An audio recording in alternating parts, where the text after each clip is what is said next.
नमस्कार दोस्तों, कैसे आप सभी। स्वागत है आपका अपने चैनल मैथ स्टडी 9897 में। दोस्तों आज हम हृदय के बारे में पढ़ेंगे। तो दोस्तों देरी ना करते हुए शुरू करते हैं। हृदय, मैं आपको बता दूं दोस्तों, हृदय क्या होता है, इसका मतलब हमारे शरीर में हृदय का कार्य क्या है। तो दोस्तों शुरू करते हैं। हृदय के अध्ययन को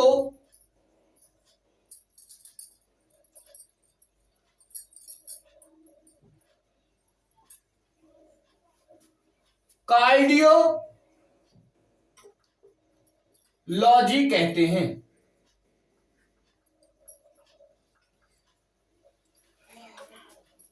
तो हृदय के अध्ययन तो क्या कहते हैं, कार्डियोलॉजी। हृदय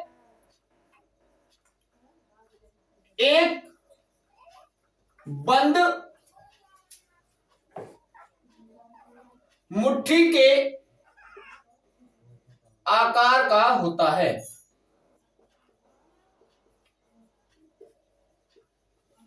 तो दोस्तों जो हृदय का आकार होता है एक मुट्ठी के आकार की तरह होता है। हृदय कार्डिक ऊतक का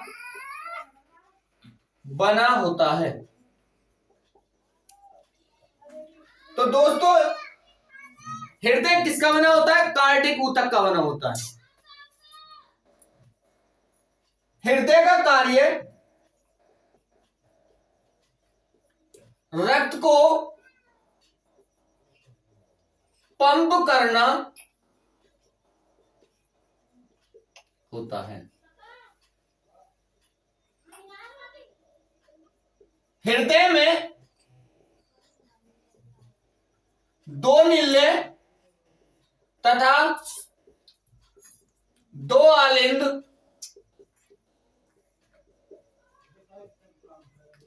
होते हैं। हृदय एक बार में 70 ml रक्त पंप करता है। उसके बाद दोस्तों हृदय को दो भागों में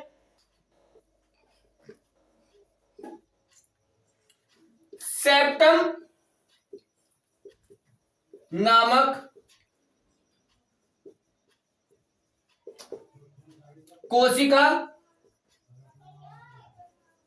विभाजित करती है। उसके बाद दोस्तों मनुष्य का हृदय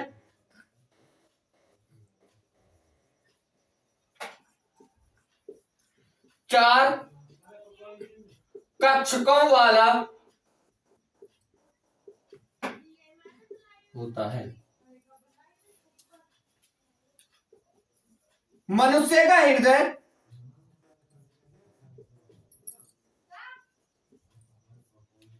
एक मिनट में लगभग 5 लीटर रक्त पंप करता है। तो दोस्तों मैं आपको हृदय के बारे में बता रहा हूं। नंबर 1 पॉइंट, हृदय के अध्ययन को कार्डियोलॉजी कहते हैं। नंबर 2 पॉइंट, हृदय एक बंद मुट्ठी के आकार का होता है। नंबर 3 पॉइंट, हृदय कार्डिक ऊतक का बना होता है। नंबर 4, हृदय का कार्य रक्त को पंप करना होता है। हृदय में दो नीले तथा दो आलिंद होते हैं। हृदय एक बार में 70 ml रक्त पंप करता है।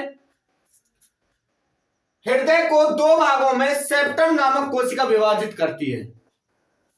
मनुष्य का हृदय 4 कक्षकों वाला होता है। और नंबर लास्ट है, मनुष्य का हृदय 1 मिनट में लगभग 5 लीटर रक्त पंप करता है। तो दोस्तों एक पॉइंट इसमें और रह गया, हृदय से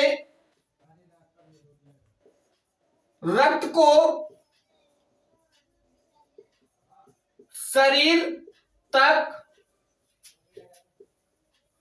पहुंचाने वाली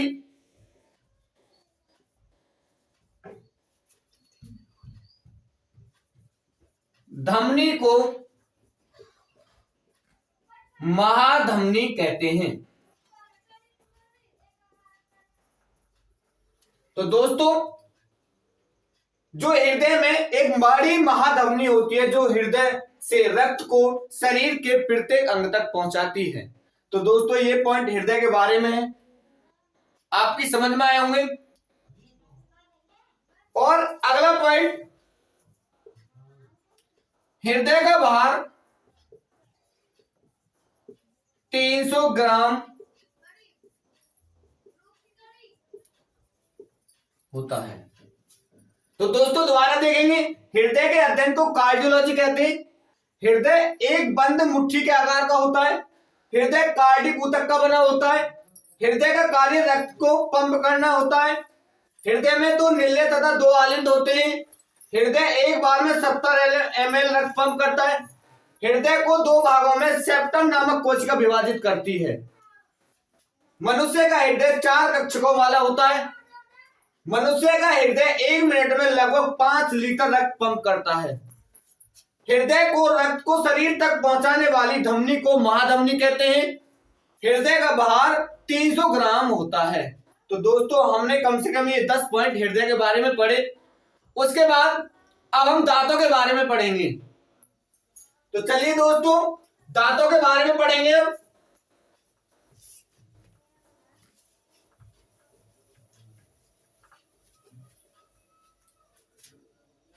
दांत, टीथ। तो दोस्तों, वैसे देखा जाए आदत के आधार पर दांत 4 प्रकार के होते हैं, लेकिन स्थायी और अस्थायी रूप से दांत 2 प्रकार के होते हैं। मनुष्य में दांतों की संख्या 32 होती है। तो दोस्तों, मनुष्य में दांतों की संख्या 32 होती है। दांत 2 प्रकार के होते हैं।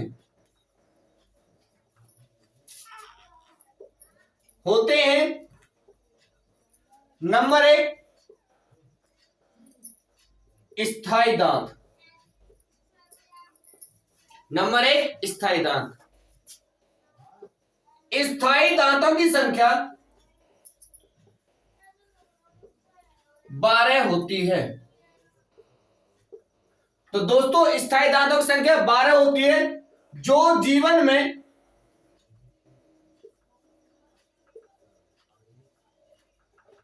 एक बार आते हैं, जिन्हें एक बार दंती भी कहते हैं। तो दोस्तों, स्थायी दांतों की संख्या 12 होती है, जो जीवन में एक बार आते हैं, जिन्हें एक बार दंती भी कहते हैं। अर्थात जो दोस्तों हमारी दाढ़ें होती है, जो सबसे लास्ट में निकलती है, वही ये होती है। नंबर 2, अस्थायी दांत।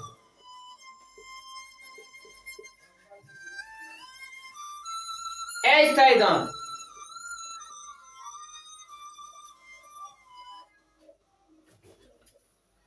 अस्थायी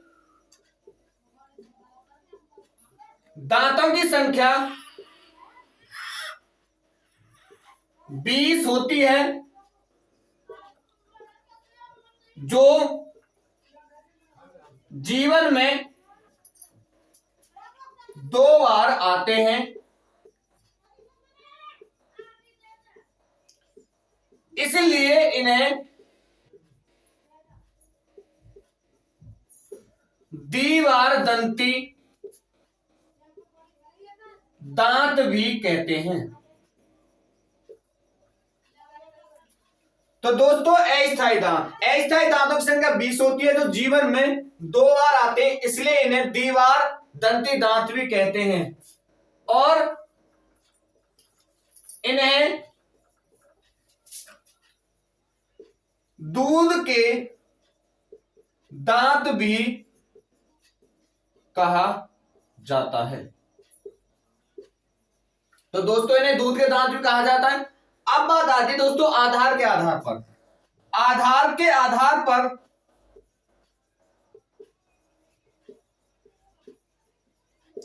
दांत 4 प्रकार के होते हैं।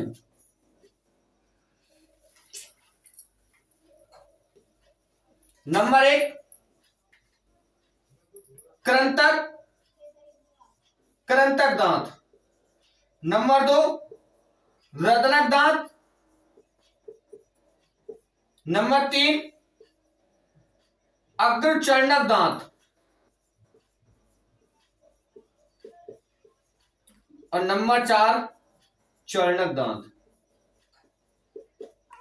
तो दोस्तों हमने आधार के आधार पर दांत 4 प्रकार के होते हैं। नंबर 1 कृंतक दांत, नंबर 2 रदनक दांत, नंबर 3 अग्रचर्णक दांत और नंबर 4 चर्णक दांत। इन सबको मिलाकर इनकी संख्या होती है 32 और इस 32 में से 20 दांत स्थायी होते हैं, सॉरी अस्थायी, और 12 दांत स्थायी होते हैं। अस्थायी दांतों को भी दूध के दांत भी कहते हैं। तो दोस्तों मनुष्य में दांतों की संख्या 32 होती है। दांत 2 प्रकार के होते हैं। नंबर 1 स्थायी दांत। स्थायी दांतों की संख्या 12 होती है जो जीवन में एक बार आते हैं, जिन्हें एक बार दंती भी कहते हैं।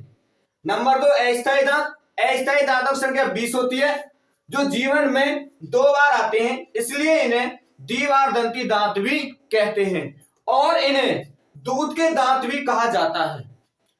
आधार के आधार पर दांत 4 प्रकार के होते हैं। नंबर 1 कृंतक दांत, नंबर 2 रदनक दांत, नंबर 3 अग्रचर्णक दांत, नंबर 4 अग्रचर्णक दांत।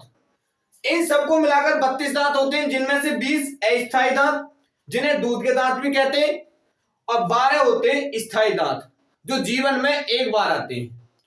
उसके बाद दोस्तों अभी दांतों के बारे में बहुत पॉइंट रह गए हैं तो उन्हें और करते हैं। अभी जैसे दांत हमारे किसके में मिलकर बने होते हैं।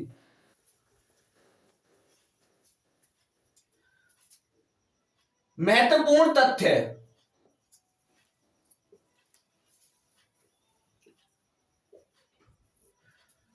जो दांत का भाग हमें दिखाई देता है उसे क्राउन कहते हैं।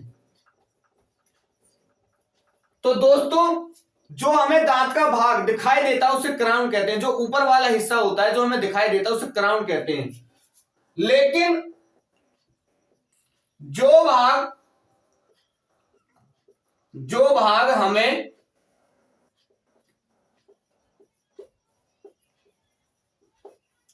दिखाई नहीं देता है उसे इनेमल कहते हैं।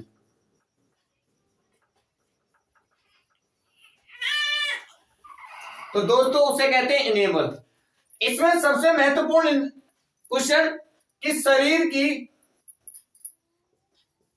सबसे मजबूत हड्डी दांत की होती है। दांत की होती है जिसे इनेमल कहते हैं। तो दोस्तों शरीर की सबसे मजबूत हड्डी दांत की होती है जिसे इनेमल कहते हैं। अगला पॉइंट, मनुष्य के दांत कैल्शियम,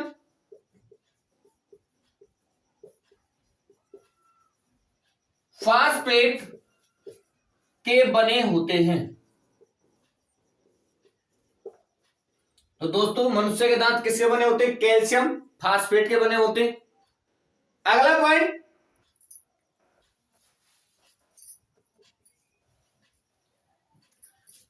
पायरिया रोग दांतों में पाए जाने वाला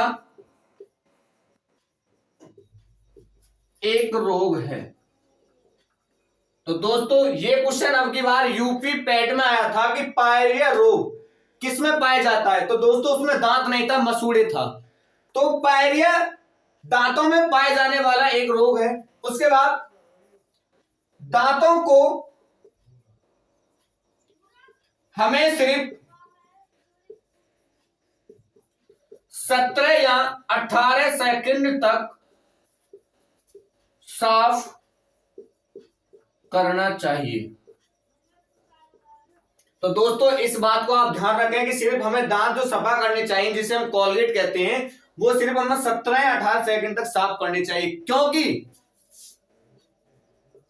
क्योंकि दांतों को अधिक साफ करते समय या अधिक समय तक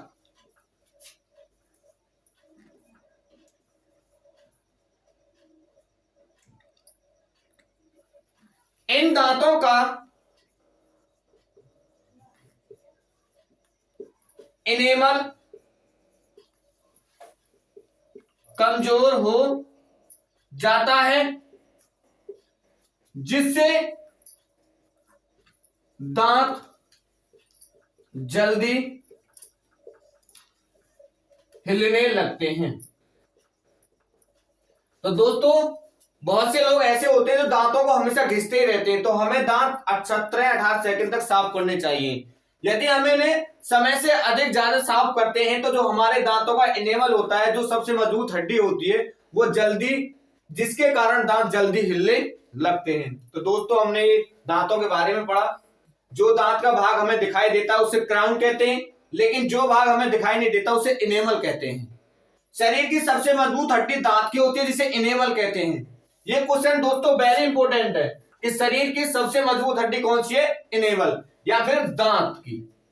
मनुष्य के दांत कैल्शियम फास्फेट के बने होते हैं, ये भी क्वेश्चन महत्वपूर्ण है। उसके बाद पायरिया, ये पायरिया दांतों में पाए जाने वाला एक रोग है। तो ये क्वेश्चन, ये भी बहुत महत्वपूर्ण क्वेश्चन है। उसके बाद दांतों को सिर्फ हमें कितने मिनट सेकंड तक साफ करना चाहिए, 17 से 18 सेकंड तक साफ करना चाहिए। क्योंकि दांतों को अधिक साफ करते समय या अधिक तक इनका इनेमल, दांतों का इनेमल कमजोर हो जाता है या अधिक समय तक। तो दोस्तों यहां पर लिख लेंगे अधिक समय तक इन दांतों का इनेमल कमजोर हो जाता है, जिससे दांत जल्दी हिलने लगते हैं। तो दोस्तों हमने दांतों के बारे में पढ़ा और हृदय के बारे में पढ़ा। अब दोस्तों हम लीवर के बारे में पढ़ेंगे कि जो लीवर होता है वो किसका कार्य करता है। तो दोस्तों हमने दांतों के बारे में पढ़ा, हृदय के बारे में पढ़ा। अब हम पढ़ेंगे यकृत के बारे में, जिसे हम लोग लीवर कहते हैं।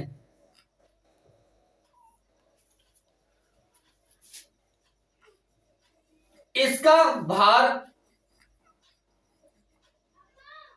औसतन 1450 ग्राम होता है। तो दोस्तों इसका भार औसतन 1450 ग्राम होता है। अगला पॉइंट, पुरुषों में इसका भार 1500 ग्राम या 1 kg होता है। तो दोस्तों पुरुषों में इसका भार 1500 ग्राम या 1.5 किलोग्राम होता है। उसके बाद महिलाओं में इसका भार 1400 ग्राम या 1 kg होता है। तो दोस्तों इसलिए ही औसतन भार कितना होता है दोनों में, 1450 ग्राम। इसका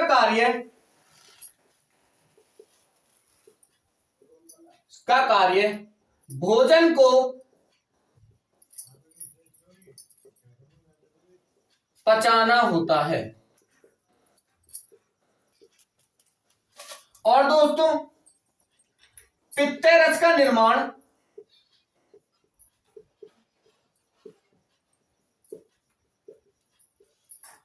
यकृत में ही होता है। तो पित्त रस का निर्माण भी कहां पर होता है, यकृत में। अगला पॉइंट, विटामिन ए का निर्माण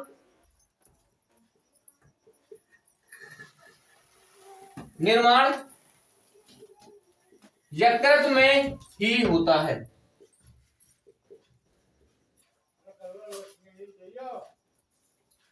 तो दोस्तों इसका भार औसतन 1450 ग्राम होता है।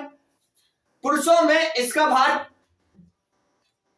1500 ग्राम या 1 kg होता है। महिलाओं में इसका भार 1400 ग्राम होता है या 1 kg होता है। इसका कार्य भोजन को पचाना होता है। पित्त रस का निर्माण यकृत में ही होता है। विटामिन ए का निर्माण यकृत में ही होता है। यदि दोस्तों हम अधिक मात्रा में भोजन करते हैं तो अधिक मात्रा के भोजन करने से हमारे अंदर डायबिटीज हो जाती है। क्या हो जाती है दोस्तों, डायबिटीज। अधिक मात्रा में भोजन ग्रहण करने से हमारे शरीर में डायबिटीज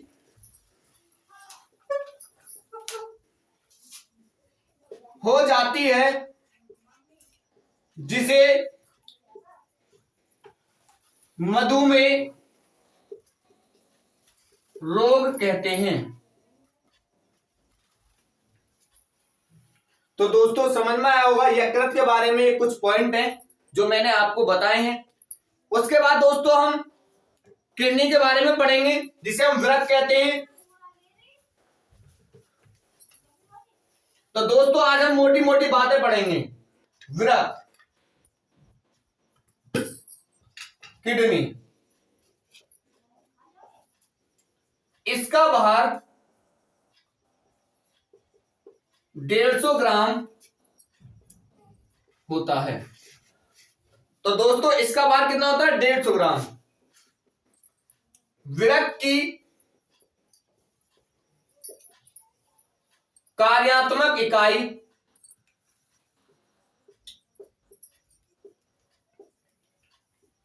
नेफ्रॉन होती है। तो दोस्तों ये दोनों क्वेश्चन मैंने बड़ी इंपॉर्टेंट लिखवाए कि इसका भार कितना होता है, 150 ग्राम, और वृक्क की कार्यात्मक इकाई नेफ्रॉन होती है। तो दोस्तों ये क्वेश्चन कई बार पूछ लिया गया है कि वृक्क की कार्यात्मक इकाई नेफ्रॉन होती है। वृक्क का कार्य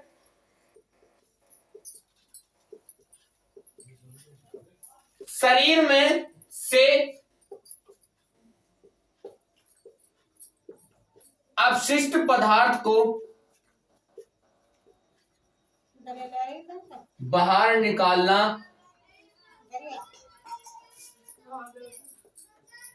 होता है।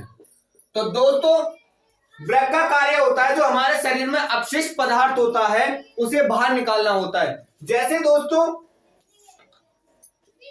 मूत्र को मूत्र मार्ग से बाहर निकालना इसका कार्य है। तो दोस्तों मैंने ये मोटी मोटी बातें सिखाई।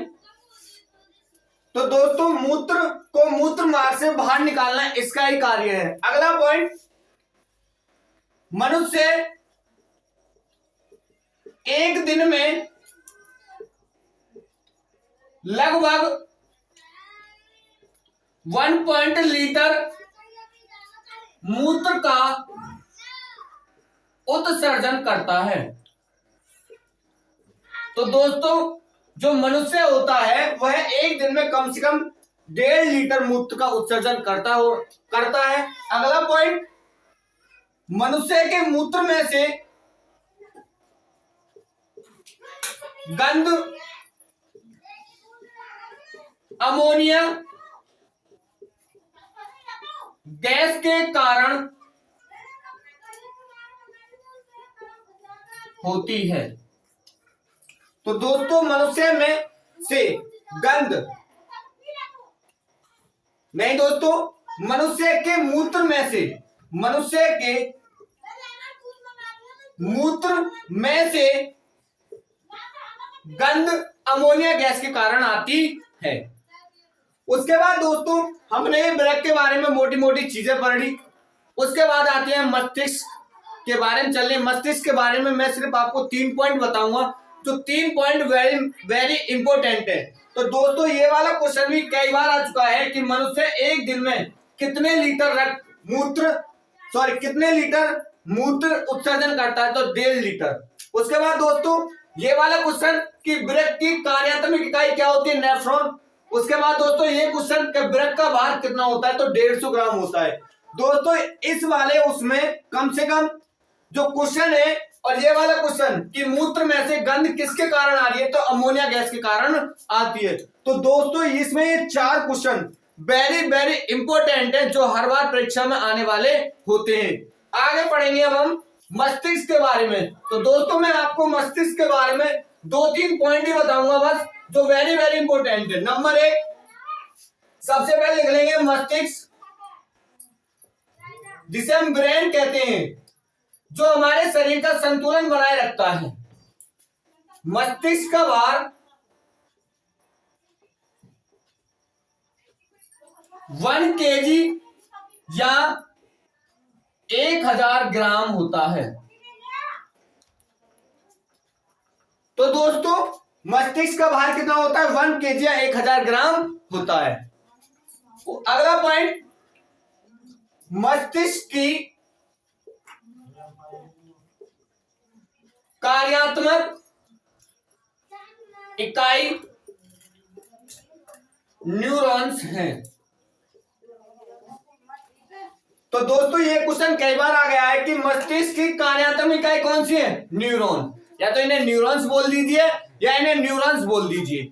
उसके बाद मस्तिष्क का भार कितना होता है, 1 kg या 1000 ग्राम होता है। उसके बाद दोस्तों ये जो मस्तिष्क होता है, ये हमारे शरीर के संतुलन को बनाए रखता है। मस्तिष्क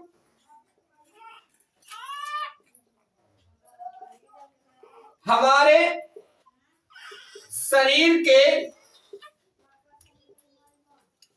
संतुलन का नियंत्रण बनाए रखता है। तो दोस्तों जो मस्तिष्क होता है वो हमारे शरीर के संतुलन को बनाए रखता है। अगला पॉइंट, मस्तिष्क के 3 भाग होते हैं। तो दोस्तों ये भी क्वेश्चन कई बार पूछ लिया है कि मस्तिष्क के कितने भाग होते हैं, 3। नंबर 1 अग्र मस्तिष्क, नंबर 2 मध्य मस्तिष्क, और नंबर 3 पश्च मस्तिष्क। और एक क्वेश्चन वेरी वेरी इंपॉर्टेंट है दोस्तों कि मस्तिष्क का सबसे बड़ा भाग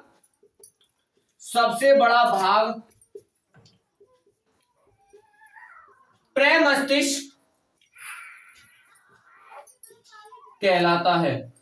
तो दोस्तों ये क्वेश्चन कई बार आ गया कि मस्तिष्क का सबसे बड़ा भाग क्या कहलाता है, प्रमस्तिष्क कहलाता है। तो दोस्तों मैंने इसमें आपको 3 क्वेश्चन वेरी वेरी इंपॉर्टेंट बताए कि मस्तिष्क का भार कितना होता है, 1 kg या 1000 ग्राम होता है। मस्तिष्क की कार्यात्मक इकाई क्या होती है, न्यूरॉन्स होती है। मस्तिष्क हमारे शरीर के संतुलन को बनाए रखता है। मस्तिष्क के 3 भाग होते हैं, नंबर 1 अग्र मस्तिष्क, नंबर 2 मध्य मस्तिष्क, नंबर 3 पश्च मस्तिष्क। ये वाला क्वेश्चन दोस्तों वेरी वेरी इंपॉर्टेंट है। आने वाला क्वेश्चन है कि मस्तिष्क का सबसे बड़ा भाग प्रमस्तिष्क कहलाता है। तो दोस्तों हमने छोटी छोटी बातें पढ़ रहे हैं हम। उसके बाद अब हम आमाशय के बारे में पढ़ेंगे कि जो आमाशय में किस चीज का पाचन कौन करता है। तो दोस्तों पहला पॉइंट यहां मैं लिख रहा हूं मैं, आमाशय का आकार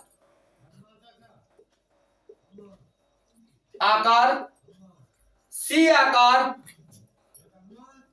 या थैलीनुमा होता है। तो दोस्तों आमाशय का आकार सी आकार या थैलीनुमा होता है। नंबर 2, आमाशय में भोजन का पाचन HCl हाइड्रोक्लोरिक अम्ल HCl अम्ल करता है। तो दोस्तों आमाशय में भोजन का पाचन HCl अम्ल करता है। अगला पॉइंट, आमाशय में दूध का पाचन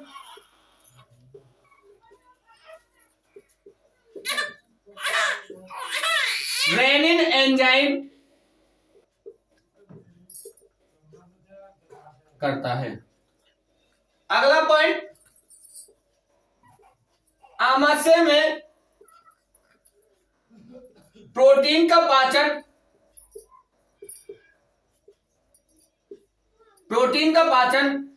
पेप्सिन एंजाइम करता है। तो दोस्तों ये 4 क्वेश्चन आमाशय के लिए वेरी वेरी इंपॉर्टेंट है कि आमाशय का आकार सी आकार का या थैलीनुमा आकार का होता है।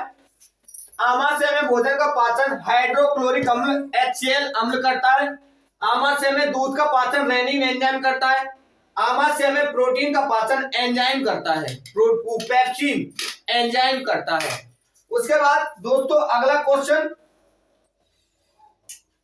भोजन का पाचन का प्रारंभ मुंह से होता है। तो दोस्तों भोजन का पाचन का प्रारंभ मुंह से होता है। अगला क्वेश्चन, मुंह से आमाशय तक पहुंचने, तो मुंह से आमाशय तक भोजन आहार नाल द्वारा जाता है। तो दोस्तों मुंह से आमाशय तक भोजन आहार नाल द्वारा जाता है। अगला पॉइंट, भोजन शरीर में छोटी आंत में रुकता है। तो दोस्तों भोजन शरीर में छोटी आंत में रुकता है। अगला पॉइंट, पानी शरीर में बड़ी आंत में रुकता है। तो दोस्तों मैंने कुछ पॉइंट बताए और पॉइंट बता रहा हूं मैं। 9वां पॉइंट, मनुष्य में गुणसूत्रों की संख्या 23 जोड़े या 46 होते हैं। तो कितने होते हैं दोस्तों? 23 जोड़े या 46 होते हैं। अगला पॉइंट, पुरुष में गुणसूत्र 44 प्लस के XY पाए जाते हैं। अगला पॉइंट, महिला में गुणसूत्र 44 प्लस के XX पाए जाते हैं। लास्ट क्वेश्चन है दोस्तों, लिंग की पहचान Y गुणसूत्र द्वारा होती है। तो दोस्तों मैंने यहाँ पे कुछ पॉइंट लिखे। आमाशय का आकार सी आकार थैलीनुमा होता है। आमाशय में भोजन का पाचन HCl अम्ल द्वारा होता है। आमाशय में दूध का पाचन रेनिन एंजाइम द्वारा होता है। आमाशय में प्रोटीन का पाचन पेप्सिन एंजाइम करता है। भोजन का पाचन का प्रारंभ मुंह से होता है। मुंह से आमाशय तक भोजन आहार नाल द्वारा जाता है। भोजन शरीर में छोटी आंत में रुकता है। पानी शरीर में बड़ी आंत में रुकता है। मनुष्य में गुणसूत्रों की संख्या 23 जोड़े या 46 होती है। पुरुषों में गुणसूत्रों की संख्या 44 प्लस के XY पाए जाते हैं। महिलाओं में 44 प्लस के XX। यदि दोस्तों में किसी लिंग की पहचान करती है तो वो Y गुणसूत्र द्वारा होती है। यदि दोस्तों वीडियो अच्छी लगी हो तो शेयर करें, सब्सक्राइब करें और लाइक करें और कमेंट करना बिल्कुल ना भूलें। धन्यवाद।